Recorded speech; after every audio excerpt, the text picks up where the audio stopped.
Hi guys, I'm Running Wind at Running Wind Adventures. My real name's Chad Vlasses, and this is my Prince story. I know one of you guys just subscribed just to hear this story, so disclaimer, it's not the greatest story in the world, but it's my run-in with Prince. One of them. I've seen him many times, but this was a real personal experience, and that's why I'm sharing it. So thanks for tuning in. This wasn't a scam just to get a subscriber. This is a real story. So a lot of people love Prince like myself. Lifelong fan. I don't know why, but he just, the music and his whole aura and everything about him. He's an amazing guy. Anyways, make a long story short, a lot of people love Prince, and I think this story is pretty interesting. So here it is. It was 1990, I believe. May have been 91, and it may have been 1989.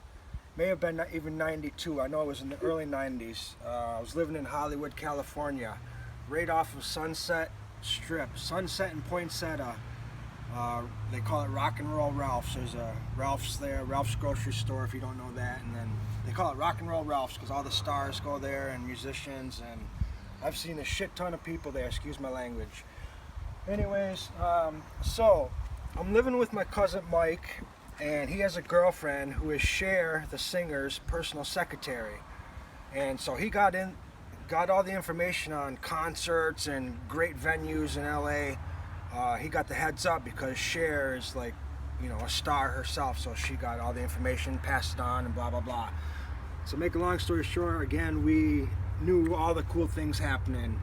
Well, my cousin Mike woke me up one morning. It was about 6 o'clock a.m. and he's like, brother, we're going to see Prince tonight, but we got to go wait in line. And so I just woke up, put my boots on.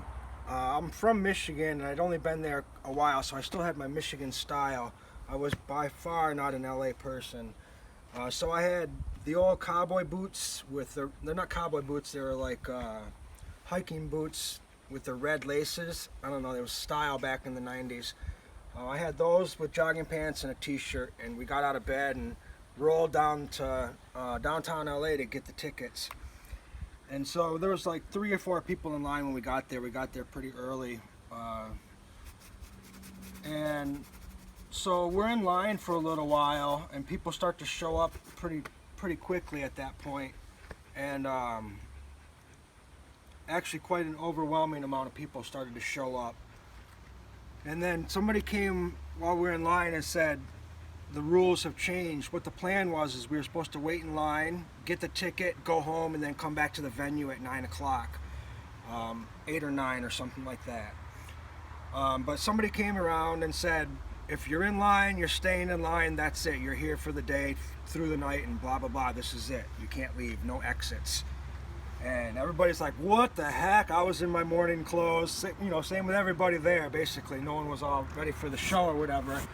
But anyway, so my cousin Mike, he took off, went back home and got pimped out, and I stayed there for the day. And took him all day to get back. He came back about 5 o'clock and brought me some food. We were, you know, unexpected there all day.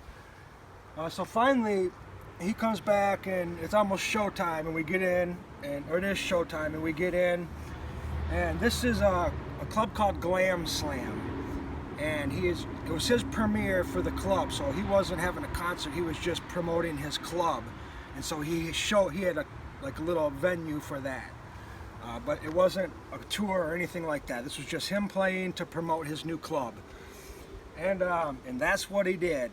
So we get in, and it was amazing. It was just like it was a 2-tier club, but it wasn't huge. Like, it was kind of really small and personal, and the stage was only a foot or so off the ground. So we're standing here, and Prince is like, I was dead center with my cousin Mike. There was no way that wasn't happening.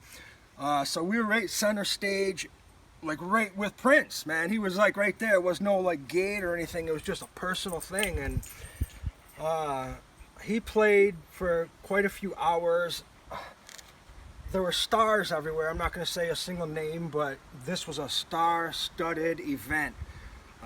He let people in the public come in, but I think the capacity was 100 or something. Don't quote me. I'm praying somebody watches this video and was actually at the show.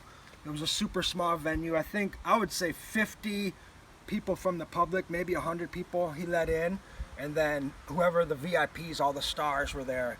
And anyway, so the second tier was like overlooking the venue, and that's where all the stars were looking. They had like little booth areas or whatever, VIP of course, and we're down there center stage. But don't get me wrong, they came down and danced, and I was dancing with the stars, and it was a party.